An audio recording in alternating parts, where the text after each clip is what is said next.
जय हिंद दोस्तों, आप सभी का स्वागत है एक बार फिर हमारे इस YouTube चैनल पर। मैं हूं सीए अजय मिश्रा और आप देख रहे हैं the Indian contract act 1872 DP educational institution, जो हमारी संस्था है आपको सिखा रही है द इंडियन कॉन्ट्रैक्ट एक्ट 1872। उसमें हमने पिछले लेक्चर में पढ़ा था बहुत सारी चीज़। अब हम यूनिट नंबर 4 पर पहुँच चुके हैं और साथ में ये आपको बता दूँ कि सॉरी फॉर दैट डिले, हम कुछ बीच में 10 या 11 दिन से कुछ अपलोड नहीं कर पाए हैं आपके लिए वीडियो, तो उसके लिए बहुत बहुत सॉरी, आपसे माफ़ी चाहते। और हम अभी पढ़ेंगे द परफॉर्मेंस ऑफ कॉन्ट्रैक्ट। अच्छा, परफॉर्मेंस का मतलब होता है परफॉर्म कैसे करें। भाई परफॉर्म करना है, कॉन्ट्रैक्ट तो बना लिया, परफॉर्म करना जरूरी है ना। अब साइकिल ला के खड़ा कर दिया तो साइकिल खड़ा करने के लिए थोड़ी ना लाया, चलाएगा कोई भी ना, तो उसको परफॉर्म कौन करेगा, कैसे परफॉर्म करना है। तो परफॉर्मेंस ऑफ कॉन्ट्रैक्ट, जो कॉन्ट्रैक्ट बना है उसको परफॉर्म करना चाहिए। तो कौन परफॉर्म करेगा? जो उसमें पार्टी होंगे, एक होता है प्रोमिसर, एक होता है प्रोमिसी। तो एक प्रोमिसर होगा और दूसरा होगा बेटा प्रोमिसी। दोनों को क्या करना चाहिए भाई? परफॉर्म करना चाहिए। अगर ये परफॉर्म नहीं करते हैं ना तो कॉन्ट्रैक्ट कैसे माना जाएगा, आगे कैसे बढ़ेगा ना। कॉन्ट्रैक्ट खाली ढांचे के लिए तो बनाया नहीं, परफॉर्म पेपर पे तो बनाया नहीं, परफॉर्म करने के लिए बनाया। तो वही चीज को हम पढ़ेंगे आज की परफॉर्मेंस क्या होता है। परफॉर्म करना जरूरी है, कैसे? देखो, सबसे पहले देखो क्या लिखा है, obligation of party to contract. Section 37 क्या बोलता है? ऑब्लिगेशन। ऑब्लिगेशन मतलब क्या होता है? लायबिलिटी एक तरीके से। तो जिम्मेदारी, जिसका ये ड्यूटी बनता है, obligation of party to contracts.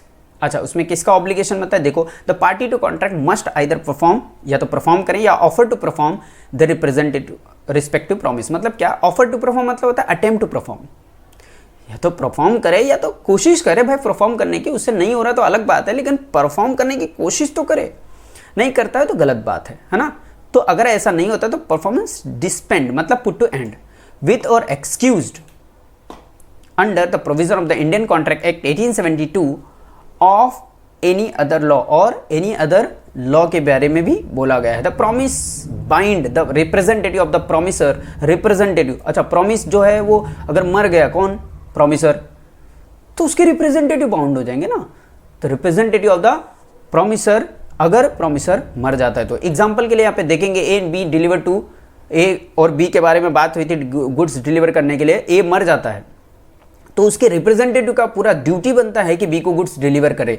But ऐसा सम केसेस में द कॉन्ट्रेरी इंटेंशन, ऐसा ना करने का इंटेंशन नहीं होना चाहिए। बट कोई केस वगैरह लॉ आ गया कि इम्पॉसिबल है, वो नहीं कर सकता, तो वो नहीं करेगा। जैसे अगर मुझे अपॉइंट किया था सामने वाले ने, बंदे ने, ए मैं, और सामने वाले ने बी मुझे अपॉइंट किया, भैया मेरा पेंटिंग बना दो, मैं मर गया पेंटिंग बनाने से पहले, तो भैया ये कॉन्ट्रैक्ट कैसे फुलफिल होगा, परफॉर्म कैसे होगा? क्योंकि अब नहीं हो सकता वो चीज़। गुड्स थोड़ी ना डिलीवर कर दो, पेंटिंग डिलीवर करने की बात होती है तो रिप्रेजेंटेटिव मेरे कर सकते हैं, बट पेंटिंग बनाने की बात हुई है तो मेरे रिप्रेजेंटेटिव कतई नहीं कर सकते। क्यों?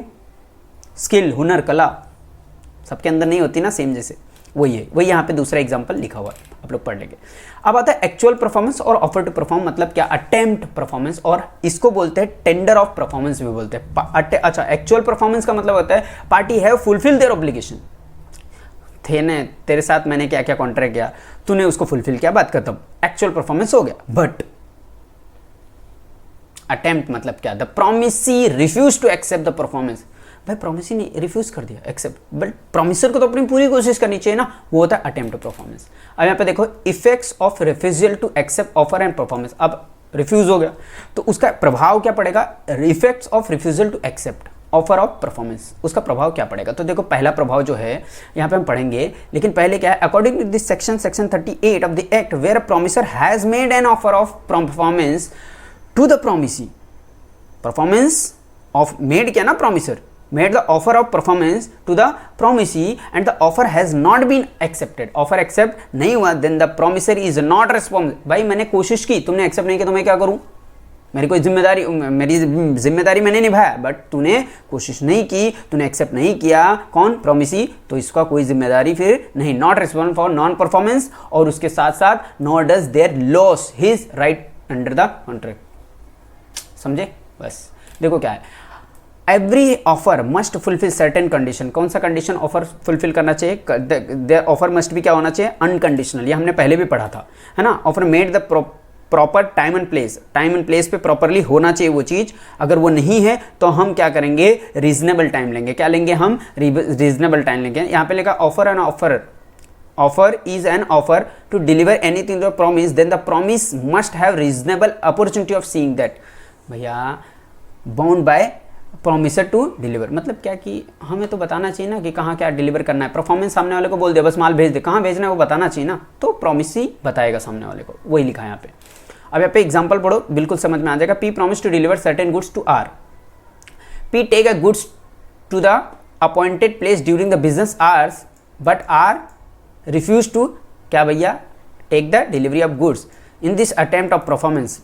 पी ने अटेम्प्ट ऑफ परफॉर्मेंस किया, promisor has done what he was required to do under the contract. मतलब पी ने वही काम किया जो उसको करना चाहिए था, लेकिन आर ने नहीं एक्सेप्ट किया ना, तो यार की गलती, यार की प्रॉब्लम है। पी ने तो अपना धर्म और कर्तव्य दोनों निभाया भैया, इसे बोलते हैं परफॉर्मेंस पी की तरफ से प्रॉपर हो गया, लेकिन आर ने परफॉर्म उसका रिवर्ट बैक नहीं किया, मतलब एक्सेप्ट नहीं किया, रिफ्यूज कर दिया, तो वो आर की गलती है। ठीक है, आइए हम पढ़ते हैं next. Effects of refusal to party to perform wholly, पूरा का पूरा पार्टी टू परफॉर्म पूरा।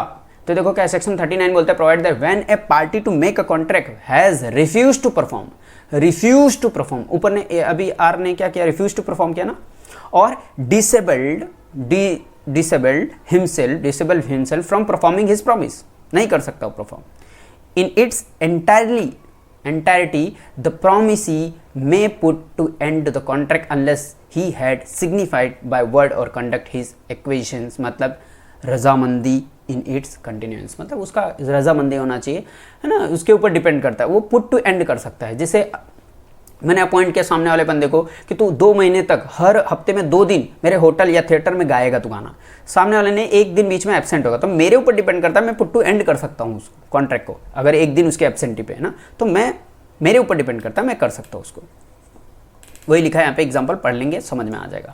नेक्स्ट बात आती है, बाय हुम अ कॉन्ट्रैक्ट में be performed, by whom contract में बी परफॉर्म, इसका मतलब क्या होता है बाय हुम, चलो कौन बताएगा, ट्राई करो आप लोग। तो देखो क्या लिखा, बाय हुम किसके द्वारा, अ कॉन्ट्रैक्ट में बी परफॉर्म। सेक्शन 40, 41 एंड 42 बोलता है, क्या बोलता है, person by whom promise is to be perform. पहला प्रोमिसर हिमसेल्फ, खुद करेगा वो, है ना, यार पढ़ोगे तो सिंपल लैंग्वेज है समझ में आ जाएगा, लेकिन मैं बता रहा हूँ उसको सुनो। एक प्रोमिसर खुद करेगा, एजेंट के थ्रू कर सकता है ना, रिप्रेजेंटेटिव होंगे या लीगल हायर होंगे जो भी, उनके थ्रू ये सारी चीज कर सकता है प्रोमिसर हिमसेल्फ कब करेगा, जैसे मान लो कोई स्किल कोई बनाना है या ड्यू डिलिजेंस, मान ले कि कोई पेंटिंग बनाना था, तो प्रोमिसर खुद करेगा ना, दूसरे से कैसे करा सकता है वो, खुद करेगा, तो promisor himself must be perform by the promisor. अब यहाँ पे देखो क्या लिखा है, ये लाइन एग्जाम्पल लिखा है, इसमें समझ में आ जाएगा आपको। A promise to pay B sum of money, A may perform his promise either by personally or paying by to B or is using the paid by B another. If A die before the appointed of for payment, his representative उसको पे करेंगे। मतलब A B को पैसा देने वाला था, A promise to pay B ना, और A मर जाता मान लो, तो उसके घर वाले उसको पैसा दे देंगे। बट अगर ये पेंटिंग पिक्चर बनाने के बाद की होगी B को, तो A के मरने के बाद में कौन ही बनावे पिक्चर, क्यों, क्योंकि ये मर गए, हिमसेल्फ कर सकता है। तो देखो पहला क्या है, प्रोमिसर हिमसेल्फ कर सकता है, वही चीज़ यहाँ पे लिखा है कि कोई पर्सनल स्किल या डिलीजेंस है तो वो खुद ही करेगा, दूसरा कोई कर नहीं सकता। दूसरी बात आती है एजेंट के थ्रू, है ना, personal consideration not the foundation of the contract, the promisor और हिज रिप्रेजेंटेटिव में एम्प्लॉय कंपेटेंट पर्सन, जो कंपेटेंट पर्सन है टू परफॉर्म इट, वो उसको अपॉइंट करेंगे, मतलब एजेंट।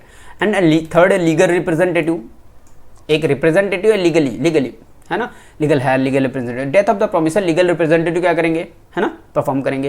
एंड थर्ड पर्सन, कोई थर्ड पर्सन उससे रिलेट करता है तो वो थर्ड पर्सन परफॉर्म करेगा आफ्टर इनके, है ना। Effect of accepting the performance from third person, मतलब मान लो कि ए बंदा था, ए को बी को देना था 1 लाख रुपए, लेकिन बी मांग रहा था ए से, ए बेचारा पेमेंट नहीं कर पाया, मान लो उसके पास कुछ पैसा नहीं है, अब वो पेमेंट नहीं कर पा रहा था। अब उस केस में सी ए को जानता था और सी गया बी को पे कर दिया 60,000, तो अब बी 1 लाख रुपए ए से मांग रहा है, ये गलत बात है ना, ए को पता ही नहीं था। अब बी को कितना मानना चाहिए, सिर्फ 40,000 बचा हो बैलेंस, वही यहाँ पे इस एग्जांपल में लिखा है, आप पढ़ेंगे तो समझेगा बिल्कुल से। ज्वाइंट प्रॉमिसर क्या होता है भैया, हम 2 लोग 3 लोग मिलके आपके साथ ज्वाइंटली प्रॉमिस किए, तो हमें पैसा तो देना ही पड़ेगा ना, ये नहीं दिया तो हम देंगे, हम नहीं दिए तो ये देगा, मतलब ज्वाइंटली सब लोग मिलके देंगे यार, 2 या मोर पर्सन एक साथ ज्वाइंट प्रॉमिस करते तो उनको पैसा तो देना पड़ेगा, वही चीज इसमें लिखा है। नेक्स्ट बात आती है कि इसमें डिस्टिंक्शन बिटवीन क्या, असाइनमेंट एंड सक्सेशन। अच्छा, सक्सेशन क्या होता है, जो सक्सेस है ना, सक्सेशन, सक्सेस होना सक्सेशन नहीं होता। यहाँ पे सक्सेशन, जो सक्सेशन है या असाइनमेंट है, इन दोनों का मीनिंग क्या है, सुनो। सक्सेशन मतलब होता है कि मैं सामने वाले का क्या लूँ, जैसे मान लो बाप है और बेटा, बाप के मरने के बाद में बेटा उसके पूरी असेट्स की मालिकाना हक हो जाएगा, पूरे असेट्स का उसका मालिकाना हक होगा। मतलब बेटे को मालिकाना, बाप की पूरी असेट का हक हो जाएगा, लेकिन लायबिलिटी भी लेगा वो। सेसेशन में क्या होता है कि बाप का पूरा मैं वो लूंगा, संपत्ति लूंगा और लायबिलिटी भी लूंगा, कर्जा भी लूंगा। कितना कर्जा लूंगा, to the extent of asset. बाप ने ना 100 रुपये मेरे लिए छोड़ के गया था और 50 रुपये बाकी था, या 200 रुपये, 50 रुपये बाकी था तो मैं 50 रुपये चुकाना पड़ेगा। बाप मेरे लिए 100 रुपये छोड़ के गया था, 200 रुपये बाकी था, तो मैं कितने के जिम्मेदार हूँ, सिर्फ 100 रुपये का। वो सक्सेशन होता है। लेकिन असाइनमेंट क्या होता है बेटा, असाइनमेंट ये होता है कि बाप ने 100 रुपये छोड़ के गया और 50 रुपये लाइबिलिटी थी, तो मैं 100 रुपये का जिम्मेदार हूँ, 100 रुपये मैं ले लूंगा, लेकिन लाइबिलिटी में कौन नहीं लूँ, वो होता है असाइनमेंट। वो होता है असाइनमेंट, मतलब बाप के संपत्ति का मैं हकदार हूँ, कर्जा का नहीं। तो क्या लिखा, assignment. The benefit of the contract can be only be assigned but not the liability. Benefit में लूंगा, लाइबिलिटी को नहीं। But the benefit of the session में क्या होता है, contract are succeed to the process of law when both burden of benefit, burden liability और benefit दोनों हम लेंगे। द लाइबिलिटी क्या लिखा है, the legal heir will be limited to the extent of property inherited by him. जितना liability लिया उतना ही, मतलब क्या, जितना असेट लिया प्रॉपर्टी उतना ही लाइबिलिटी, उससे ज्यादा हम लाइबिलिटी शेयर नहीं करेंगे। वही क्या होता है, सेसेशन। और असाइनमेंट में सिर्फ फायदा। ए मतलब असेट, असाइनमेंट देखो ट्रिक याद रखने का बता रहा हूं। ए मतलब होता है असेट, ए मतलब होता है असेट, तो असाइनमेंट में सिर्फ एसेट लेगा क्योंकि ASS लिखा देखो असेट। और सेसेशन में क्या होता है, सेसेशन में क्या होता है कि एसेट ए है ही नहीं, तो सेसेशन के अंदर एसेट और लाइबिलिटी दोनों लेंगे। कितना, एसेट के बराबर ही लाइबिलिटी, उससे ज्यादा आप नहीं शेयर करेंगे। लाइबिलिटी तो the joint promisor and promisor. अच्छा, लाइबिलिटी क्या होती है भाई, दोनों के लिए, प्रोमिसर के लिए लाइबिलिटी क्या है और प्रोमिसी के लिए है क्या लाइबिलिटी है। तो प्रोमिसर के लिए, प्रोमिसी के लिए ज्वाइंट लाइबिलिटी क्या हो सकती है बताओ। प्रोमिसी के लिए, अगर मैं बोलूं प्रोमिसी के लिए, तो प्रोमिसी के लिए ज्वाइंट लाइबिलिटी क्या हो सकती है। मैंने उधार दिया 1 लाख रुपए सामने वाले को, और मतलब मैं बी और सी को 1 लाख रुपए उधार दिया, तो दोनों ज्वाइंटली प्रोमिसी हैं, दोनों को पे करना पड़ेगा भाई। दोनों ने मुझे प्रॉमिस किया कि हम पे करेंगे, तो दोनों, मैं इससे भी ले सकता हूं, इससे भी ले सकता हूं, कोई भी मुझे पैसा दे सकता है, ज्वाइंटली वो लोग लायबल है। But liability of joint promisor में क्या होता है, व्हेन 2 और मोर पर्सन एक साथ ज्वाइंट प्रॉमिस करते हैं, उसे हम बोलते हैं ज्वाइंट प्रोमिसर। ठीक है, अब देखो क्या लिखा है, any one of joint promisor में कंपेल टू परफॉर्म, मजबूर कर सकता हूं मैं किसी एक को भी, पे करो प्रोमिसर को, है ना। कोई जो any one of the promisor, जो भी प्रोमिसर होगा, इसी को, 4 लोग हैं ना, तो 4 में से मैं ए को, बी को, सी को, डी को, किसी को भी बोल सकता हूं भाई पे कर, है ना। वो होता है जो one of the joint promisor में कंपेल टू परफॉर्म, ये है। ईच प्रोमिसर में कंपेल टू कंट्रीब्यूशन, हर 4 लोग है ना, चारों लोग को जरूरी है, मजबूर हैं, क्यों, आपस में कंट्रीब्यूशन करें मुझे पे करने के लिए, समझा। ईच ऑफ 2 और मोर ज्वाइंट प्रोमिसर में कंपेल, कंपेल मतलब मजबूर करना, एवरी अदर, दूसरे other promisor to contribute equally of the himself to the performance of the promise unless contrary intention appear from the contract. Contrary intention नहीं होना चाहिए उसके अलावा। दूसरे शब्दों में इसको क्या लिखा है, देखो क्या लिखा है, if one of the joint promisor made to perform the whole contract he can call the contribution from other. अगर मैं आगे बढ़ता हूं डेट देने के लिए, मैं प्रोमिसर, तो मेरे साथ में जो लोग प्रॉमिस किए थे, 5-6 लोग जो भी थे, वो मुझे कंट्रीब्यूशन करेंगे, फिर मैं जाके आगे दे दूंगा। ठीक है, ये होता है। नेक्स्ट आता है sharing of loss by default in contribution. अगर हमने डिफॉल्ट किया तो हम लॉस हमें शेयर करना पड़ेगा। कोई एक डिफॉल्ट करता तो उसका लॉस भी हमें शेयर करना पड़ेगा। सपोज ABC ज्वाइंट प्रॉमिस किया था टू पे 3 लाख रुपए डी को, लेकिन डी में कंपेल आइदर ए को, भाई ए तू दे, बी को बोल सकते तू दे, सी को बोल सकते तू दे, किसी को मैं कंपेल, किसी को भी कर सकता है कंपेल, मजबूर पे करने के लिए, है ना। तो हम क्या करेंगे कि इट वन ऑफ द, ये देखो पढ़ो, if one of the more joint promisor make default in such contribution the remaining joint promisor must bear the loss arising from the defaulting equal share. देखो उसका एग्जांपल क्या है, देखो यहाँ पे अब भैया सी बोलता है हम कुछ पे नहीं कर पाएंगे, अनेबल टू पे, तो ए और बी क्या करेंगे, इक्वल, 1.5 लाख रुपए कंट्रीब्यूट करो। चलो वही लिखा है यहाँ पे देखो। अब तीसरा एग्जांपल क्या है, मान लो एक्स वाई जेड मिलके 6000 ए को देना था, एक्स वाई जेड मिलके 6000 किसको देना है, ए को देना है। लेकिन प्रॉब्लम क्या आती बेटा, ए में कंपेयर टू एक्स, वाई और जेड, किसी को भी बोल सकते हैं भैया तुम भरो बोल सकता है।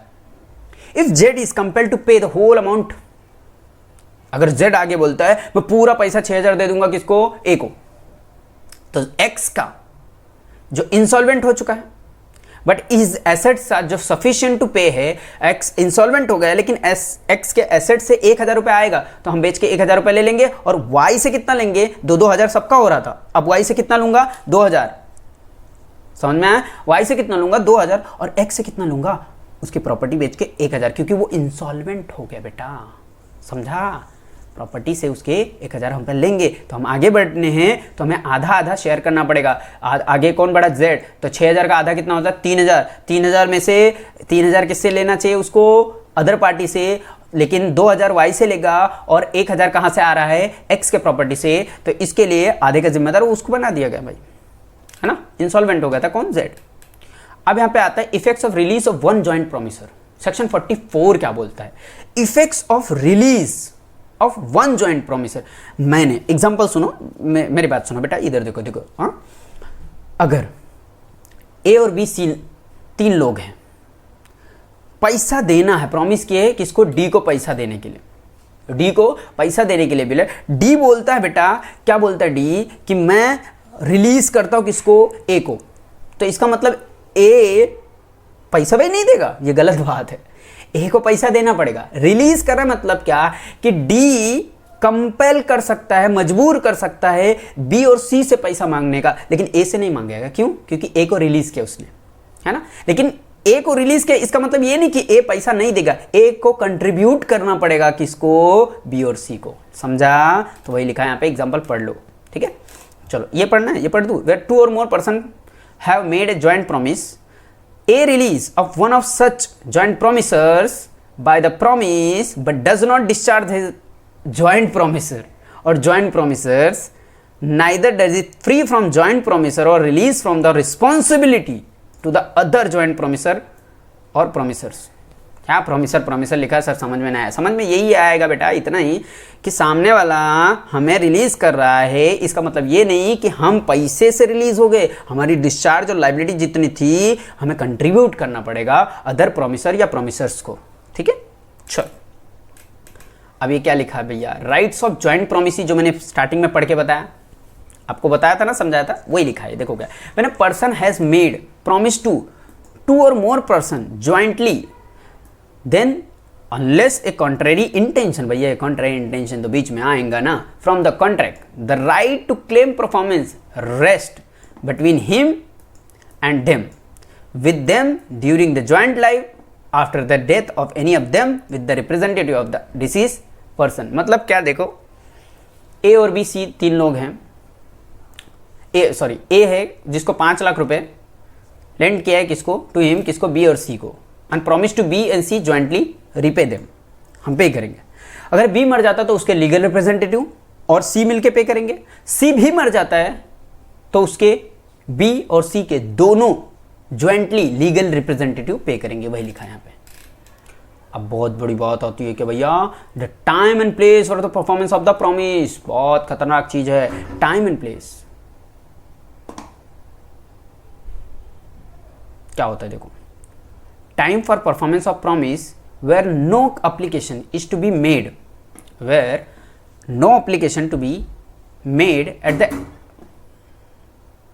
जो times and place of performance of the promise है, इसके अंदर ये बोला जाता है, देखो जैसे अब भैया आपने टाइम दिया है तो टाइम पे हम भेजेंगे, जो टाइम बताया, जहाँ पे भी बताया, प्लेस बताया, हम वहीं पे डिलीवर करेंगे, है ना, परफॉर्मेंस करेंगे। बट अगर टाइम और एप्लीकेशन ये सब बताया नहीं है, स्पेसिफाई नहीं है, तो सिंपल सी बात है यार, रीजनेबल टाइम आता है तो रीजनेबल टाइम में हम करेंगे वो चीज़, ठीक है। तो रीजनेबल टाइम वहाँ पे हम कंसीडर कर लेते हैं। दूसरा क्या बोलता है कि time and place of performance where time is specified and no application is made, application ही नहीं मेड किया है कि कहाँ भैया क्या देना है क्या नहीं। सपोज गुड्स डिलीवर करना है, कहाँ देना है कैसे देना है, तो टाइम बताया तो हमें क्या करना पड़ेगा, रीजनेबल टाइम जो भी टाइम है वो बिजनेस आवर्स में जाना है वो चीज़। सपोज गुड्स डिलीवर करें तो हम बिजनेस आवर में करेंगे। एग्जाम्पल यहाँ पे दिया है 8:30 बजे के बाद वो रात को पहुंचा, तो बिजनेस आवर नहीं था भैया, ओवर, तो रिफ्यूज हो जाएगा सामने वाला, वही लिखा है यहाँ पे। एंड थर्ड आता है application of performance on certain day be at proper time and place. Proper time and place बोला है तो इसमें क्या होगा भाई, certain day proper day time and place बोला है तो उधर पहुंचाओ। And without application by the promisee in the duty of performance apply performance at a proper place within a usual hours of business. Business hours में ना proper time बताया, place बताया, तो वहाँ पे आप समय पे पहुंचाओ भाई। हो सकता है कि कुछ भी ना बताया हो, सब where no application made and no fix performance, तो भैया इसको प्रोमिसर को पूछना चाहिए भैया कहाँ पे भेजना है, रीजनेबल टाइम में हमें उस प्लेस पे भेज देना है, वही यहाँ पे लिखा है, एग्जाम्पल भी वही है। और लास्ट आता performance in a manner at time और at time prescribe and sanction by promisee. Sanction अगर कुछ किया है प्रोमिसी ने या प्रेस्क्राइब मोड किया है कुछ, तो उस टाइम पे या उस प्रेस्क्राइब मोड पे प्रेस्क्राइब और सैंक्शन जो भी किया है प्रोमिसी ने, तो उस पे हमें उस खरा उतरना मतलब डिलीवर करना है। ये खत्म हुआ। नेक्स्ट बात आती है क्या है, performance of reciprocal promise. Reciprocal promise क्या होता है सुनो ध्यान से। सपोज मैं चाय वाले की दुकान पे गया और चाय वाले की दुकान पे बैठा, सामने वाला चाय देगा तो मैं पैसा दूंगा, बात खत्म। सामने वाले ने चाय नहीं दिया तो हम उठ के चले गए, पैसा भी नहीं देंगे, हम परफॉर्म भी नहीं करेंगे। तो सामने वाले के ऊपर डिपेंड हो रहा है। तो देखो ध्यान से ये एग्जाम्पल याद रखना, A promiser not bound to perform unless reciprocal promise ready and willingness to perform। हम unless तब तक नहीं जब तक उसे, जैसे सपोज एग्जांपल अगर देखा जाए तो A और B कॉन्ट्रैक्ट के अंदर है कि हम भैया बेचेंगे, डिलीवर करेंगे B को गुड्स। अगर B गुड्स के डिलीवरी के टाइम पे पैसा देता है तो उधार नहीं देंगे हम, तो B अगर देने के लिए तैयार होता तो ही A भेजेगा। That is called reciprocal promise, ठीक है। अब दूसरा आता है order of payment performance of reciprocal. कौन से ऑर्डर में परफॉर्म होगा, कौन से ऑर्डर में, है ना। तो सब अगर ए चाय हमें देगा तो ही हम पैसा देंगे ना, सामने वाला हमें पहले करना चाहिए तब हम देंगे। तो यहाँ पे लिखा है एग्जांपल देखो, A B contract, A shall build house B fix price, और बी बोलेगा कि पहले हम पैसा दे, नहीं बी ए मांगेगा पैसा बी से, तो बी पैसा पहले नहीं देगा, ए को पहले घर बनाना पड़ेगा फिक्स प्राइस पे, फिर बी पैसा देगा, ठीक है। वही चाय वाले का एग्जाम्पल है यार। Liability to party preventing event on which contract is to take effect, मतलब क्या, लायबिलिटी टू प्रिवेंट मतलब क्या कि सपोज मान लो कि मैंने सामने वाले को बोला था भैया गुड्स बनाओ, मैंने बोला था गुड्स बनाओ, और सामने वाला गुड्स बना रहा था, आधा बना, और मैं उसको बोला नहीं नहीं नहीं मत बनाओ, मुझे अब इसकी रिक्वायरमेंट नहीं है, तो सामने वाला बोलेगा जा कंपनसेशन दे मुझे। तो सामने वाले के ऊपर डिपेंड करता है कि वो कैंसिल कर सकता है या नहीं भी कर सकता है, मतलब avoidable at the option of the party to prevent it, है ना। एंड कंपनसेशन भी क्लेम कर सकता है तो हमें देना पड़ेगा। दूसरा हो सकता है कि सामने वाले ने मुझे ऑर्डर दिया था, यहाँ पे देखो इन कॉन्ट्रैक्ट ऑफ, आपने मूवी देखा होगा स्वर्ग मूवी, तो उसमें एक गोविंदा सामने वाले का कॉन्ट्रैक्ट कैंसिल करता है, तो देखो कैसे बर्बाद होते हैं वो लोग। तो देखो that's seller is the cut cord, मतलब क्या टिम्बर लगा था उसको कट एंड कोड किया वेपन बायर, एंड जब buyer to take it away pay for it, तो सेलर कोड क्या करता है, पे पार्ट, आधा पार्ट और आधा किसी और को बेच रहा है, तो उसमें हम कंपेंसेशन उससे क्लेम कर सकते हैं, ठीक है। फिर आता है effect of default as to the promise which should be first perform in contract consisting of reciprocal, मतलब कोई कौन पहले करेगा, है ना, वो बात है यहाँ पे। फिर contract consist of reciprocal promise such one of them can not be perform, और that is performance can not be claim till the other has been inform, नहीं है परफॉर्म्ड है, तो सामने वाला जब तक परफॉर्म नहीं करें हम कैसे कर सकते हैं भैया। And the promisor and the promise last mention fail to perform it, the promise such promisor can not claim the performance of reciprocal promise and must take compensation मिलेगा। एग्जांपल देखो समझो क्या लिखा, A hire B to make a rack, A will supply the plywood Fevicol and other item जो भी इसको requirement रहता वो भेजेगा, ठीक है, A will supply. B arrive an appointed day, आया और टाइम पे, बट ए के पास अरेंजमेंट नहीं था, वो नहीं कर पाया अरेंजमेंट, तो ए नहीं बोलेगा तू टाइम पे बोला था बनाने के लिए बनाया नहीं, ऐसा गलत बात है।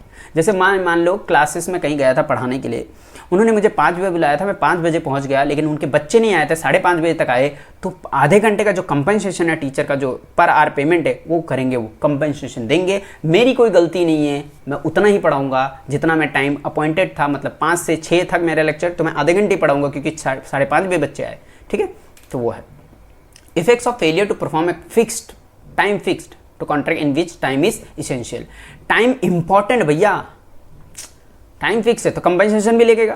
देखो मान लो बारात जा रही है, बारात जाना है 5 बजे जाना है बारात, ठीक है, या मान लो बारात छोड़ो, एग्जाम्पल ले लो एग्जाम का, तो बस आपको बोला गया भाई टैक्सी 5 बजे डॉट आ जाना, 6 बजे मुझे एग्जाम देना है, तो 5 बजे टैक्सी वाला नहीं आता है, 6 बजे आता है, तो टाइम इज इसेंशियल ना, इंपॉर्टेंट है ना बेटा, तो हम कंपनसेशन भी उससे क्लेम करेंगे। और ऑप्शन करता है हमारे ऊपर कि उसको छोड़ दे या रहने दे, है ना, voidable eight the option of the promisee, ठीक है।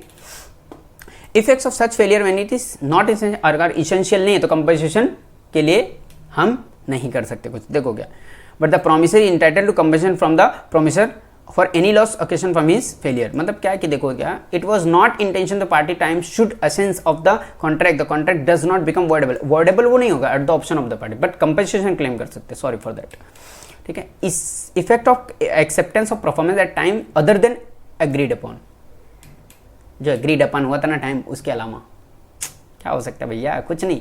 The promise concept, the promise सही accept performance of such promise at the any time other than agreed, the promise can not claim compensation for loss.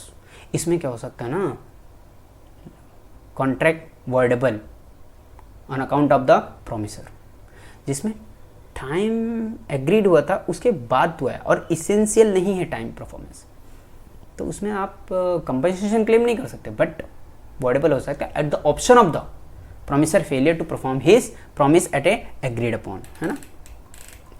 फिर contract can not be avoid where time is not essential, avoid नहीं किया जा सकता अगर time essence नहीं है ना। That even it must be, but it must be remember that, क्या लिखा है, any loss caused by delay, but it may remember that the even where time is not essential must be perform within a reasonable. अगर time essence नहीं है ना तो reasonable time पे करो ना यार, 10 साल बाद करोगे तो कैसे चलेगा, रीजनेबल टाइम पे करो, otherwise it become voidable eight the option of promisee. उस केस में ये क्या हो जाएगा, जहाँ टाइम इसेंस नहीं है ना, तो can not avoid, reasonable time वहाँ पे अप्लाई होता है। आगे बात है effects of acceptance of performance out of time. मतलब क्या, effects of performance out of time, time के सिवा देखो, when even where time is essential the promisee may waive his right to repudiate the contract, contract को put to end कर सकता है when the promisor fails to perform the promise with in A स्टेपुलेटेड time, जो स्टेपुलेटेड time था उसमें अगर नहीं किया तो कैंसिल करते। In that case he may accept performance at any time other than that agreed, जो एग्रीड हुआ था उसके अलावा भी ले सकता है, उसकी मर्जी है भाई, प्रोमिसी की मर्जी। In such an event he cannot claim compensation for loss occasions by the non-performance of the promise at a time agreed. Compensation नहीं क्लेम कर सकता unless the time of acceptance of performance he has given notice. तुम्हें time दिया था भैया, notice दिया था, फिर भी तुमने गलत किया, अब कंपनसेशन दो। लेकिन अगर ऐसा कुछ नोटिस वगैरह नहीं दिया है तो कंपनसेशन क्लेम नहीं कर सकता। एंड लास्ट ये 6th नंबर पॉइंट का एग्रीमेंट टू डू इम्पॉसिबल है। कोई भी चीज़ इम्पॉसिबल है, अनलॉफुल है तो वॉइड है, वो सीधी सी बात है। इम्पॉसिबल है या अनलॉफुल है तो वॉइड है, समझा? तो वही कॉन्सेप्ट यहाँ पे लिखा था, an agreement to do an act impossible itself is void. अच्छा, दो टाइप के होते हैं, एक बिगिनिंग में स्टार्टिंग में इम्पॉसिबल हो सकता है, एक आगे सब्सिक्वेंट इम्पॉसिबल हो सकता है। देखो दोनों कैसे पड़ेंगे। तो देखो क्या, compensation for loss through non performance of the act known to the impossible और अनलॉफुल। मतलब क्या, ए एग्री किया बी से to discover treasure by magic, the agreement is void है, इम्पॉसिबल है ना मैजिक, लेकिन लेकिन लेकिन जो उसमें लॉस होगा ना उसका कंपनसेट करवा सकता है। The responsibility, the impossibility of performance में बी ऑफ टू टाइप्स, जो मैंने बताया, पहला इनिशियल इम्पॉसिबिलिटी और दूसरा आता है सब्सिक्वेंट इम्पॉसिबिलिटी। तो आइए देखते हैं। इनिशियल और सब्सिक्वेंट इम्पॉसिबिलिटी क्या है? इनिशियल इम्पॉसिबिलिटी मतलब स्टार्टिंग में ही हो जाता है वो इम्पॉसिबल एग्जिस्टिंग सामने at a time of contract, जब कॉन्ट्रैक्ट बनाते तभी वो इम्पॉसिबल लगता है। जैसे एक हिंदू है और बी कोई हिंदू लड़की है, और बी हिंदू लड़की पहले से शादीशुदा है, ए के साथ कॉन्ट्रैक्ट कर दिए कि तुम मुझसे शादी कर, फिर ए कॉन्ट्रैक्ट बी शादी नहीं कर सकती क्योंकि स्टार्टिंग में वो वर्ड है ना भाई, क्यों इम्पॉसिबल है? क्योंकि हिंदू लड़की 2 शादी कैसे करेगी एक साथ? नहीं ना, नहीं कर सकती। तो इसलिए जो कंपनसेशन, जो लॉस होगा उसको कंपनसेट करना पड़ेगा। तो देखो एग्जाम्पल में क्या लिखा, ए हिंदू हु है already married and contracted to marry B, A Hindu girl according to law, A being married could not marry B. In this case, A must make compensation to B. A को compensation देना पड़ेगा, B को। शादी का वादा किया ना भैया, गलत किया ना, तुम शादीशुदा थे फिर भी लड़की को फंसाते हो, गलत बात है ना यार, है ना। Non performance of the contract, शादी नहीं किया उसके लिए कंपनसेशन देना पड़ेगा। अब ये हो सकता है if known to the party, सामने वाले को पता हो तो, it would be observed that the agreement is constituted quite unknown to the party may be impossible performed by hence avoid, वो अवॉइड माना जाएगा अगर नहीं पता है तो, ठीक है। अब क्या होता है देखो एग्जांपल के थ्रू समझेंगे। ए promise to pay some ₹5 lakh if he is unable to swim across the Indian ocean to Mumbai, from Mumbai to Aden within a week, एक महीने में, एक हफ्ते के अंदर। ये पॉसिबल ही नहीं है भैया, दोनों को पता ही इम्पॉसिबल है। तो एग्रीमेंट क्या हो जाएगा? Impossible and then it void. If unknown to the party, पता ही नहीं है दोनों पार्टी को, तो हो सकता है ना, ignorance of the impossible performance the contract is void. दोनों पार्टी को नहीं पता तो भी वो वाइड ही हो जाएगा। A contract B shall be brown horse, 50,000 में एक घोड़ा खरीद रहे, ए और बी कॉन्ट्रैक्ट कर रहे हैं घोड़ा बेचने के बारे में, और घोड़ा मर चुका है, दोनों अनअवेयर है, तो वाइड हो जाएगा। If known to the promisor only, सिर्फ प्रोमिसर को पता है तो कुछ फर्क नहीं पड़ता, तो भी क्या हो जाएगा भैया? वाइड। देखो क्या लिखा, where at the time of entering into a contract the promisor alone known about the impossibility of performance, or even if he does not know, through he should have known it with reasonable diligence, the promisee is entitled to claim compensation for a loss suffered on account of the non-performance. compensation देना पड़ेगा, आपको पता था, है ना, तो बताना चाहिए, गलत किया, इम्पॉसिबल एक्ट है, तो देखिए आपको देना पड़ेगा कंपनसेशन। सब्सिक्वेंट और सुपरवेंटिंग, जो भी सुपरवेनिंग इम्पॉसिबिलिटी का होता है, become impossible after entering into contract, बाद में इम्पॉसिबल हो जाता है। देखा जाए सपोज चेंज इन लॉ हो गया, कुछ हो गया, आपने कॉन्ट्रैक्ट किया था या जिस कंट्री के साथ कॉन्ट्रैक्ट किया था उसमें ढिशुम वॉर चलने लगा, तो आप उसके साथ कॉन्ट्रैक्ट नहीं कर सकते, वो क्या हो जाएगा भैया? अनलॉफुल हो जाएगा, तो उसको वॉइड मान लेंगे। सच इम्पॉसिबिलिटी कॉल्ड सब्सिक्वेंट इम्पॉसिबिलिटी और also called post contractual impossibility, इसका नाम देते हैं, ठीक है। मेक द कॉन्ट्रैक्ट वॉइड, यही यहाँ पे देखो क्या लिखा है, A and B contracted to marry each other before the time of fix. भैया शादी करने की बात हो रही थी ए और बी की, टाइम फिक्स नहीं हुआ, उसके पहले पता चला ए पागल हो गया, शादी नहीं हो करेगी ना बी, कोई पागल से थोड़ी ना शादी करता है ना, तो कॉन्ट्रैक्ट डिस्चार्ज हो जाएगा, इम्पॉसिबिलिटी। 7th आता है reciprocal promise to do certain thing that are legal and also some other things which are illegal. जो लीगल है वो वैलिड है, कॉन्ट्रैक्ट वैलिड कॉन्ट्रैक्ट बन जाएगा, और जो इलीगल है वो वॉइड एग्रीमेंट हो जाएगा भाई, है ना। तो लीगल वैलिड कॉन्ट्रैक्ट बनेगा, और इलीगल पार्ट क्या हो जाएगा? क्या होगा? वॉइड कॉन्ट्रैक्ट नहीं, वॉइड एग्रीमेंट, है ना। ये देख सकते हैं आप। A B agree to sell house 5 lakh, बाद में बोलता है बी यूज़ अगर उसको गैम्बलिंग के लिए, तो उसको फर्दर 7.5 लाख रुपए देना पड़ेगा, तो ये गलत बात है ना। द फर्स्ट रेसिप्रोकल प्रॉमिस क्या हो जाएगा? वैलिड है एंड 5 लाख वाला, और दूसरा वाला क्या हो जाएगा? ऑब्जेक्ट, सेकेंड वाला वॉइड हो जाएगा क्योंकि वो अनलॉफुल है। अल्टरनेटिव प्रॉमिस क्या होता है? वन ब्रीच बीइंग इलीगल, मतलब क्या? तुम मुझसे ये चीज़ ले लो और इसके बदले मुझे या तो चावल दे दो, या तो मुझे स्मगल ओपियम दे दो, या मुझे ड्रग्स दे दो। तो फर्स्ट पार्ट चावल देना, वो राइस देना भैया क्या है? वैलिड है। बट सेकंड अल्टरनेट जो बोला मैंने उसका, वो क्या हो जाएगा? इलीगल, और जो इलीगल होगा वो वैलिड नहीं है, वो वाइड मान लिया जाएगा। तो यहाँ पे लिखा है this is valid contract to deliver rice and void agreement. भैया वॉइड कॉन्ट्रैक्ट कैसे बोलेंगे? ये वॉइड एग्रीमेंट हो जाएगा ना, स्टार्टिंग में वॉइड हो गया टू द ओपीएम, ठीक है। तो अब आगे बात होती है अप्रोप्रिएशन ऑफ पेमेंट। अप्रोप्रिएशन क्या होता है? अप्रोप्रिएशन क्या होता है? कैसे बांटेंगे पेमेंट? तो एक तो बात है, सबसे पहली बात कि application of payment where the debt to be discharge is indicated, अगर हमें इंडिकेट किया गया है कि इसको ऐसे ऐसे देना है तो हमें वैसे पे करना है। पहली बात ये हो गया, बहुत सिंपल है, आप पढ़ेंगे तो समझ में आ जाएगा। दूसरा है application of payment where debt to be discharge is not indicated, अगर इंडिकेटेड नहीं है तो कुछ लॉ या डिस्क्रिशन टू पे ले जाएगा ना, creditor may apply it his discretion to any lawful debt actual, है ना, एक्चुअली ड्यू, जो भी ड्यू है उसको उसके हिसाब से दे देंगे, जो भी लॉफुल के हिसाब से। बट उसमें रिकवरी का कुछ इसका नहीं होना चाहिए कि कोई लॉ बीच में, है ना, कोई रिकवरी क्या लिखा है, बोलते हैं ना कि बीच में गवर्नमेंट आती है ना, वेर इट इज़ रिकवरी और not buried by any force in the time, दूसरा कोई बीच में इनकम टैक्स ने छापा है, कोई रोक के रखा है या कुछ रखा है, तो वो अलग बात है। तीसरा application of payment where the neither party appropriate, neither party appropriate नहीं है तो फिर क्या करेंगे, इसका एक उपाय हो सकता है कि सबका जो जितना जितना डेट है जैसा है उसकी उस रेशियो में उसको प्रोपोर्शनली उसको बांट देंगे, रेशियो में बांट देंगे। तो यहाँ पे क्या लिखा है देखो, पढ़ेंगे, where neither party make the apportion और make payment shall be applied, make any apportionment neither then the payment shall be applied in the discharge of debt in order of time के हिसाब से, and whether they are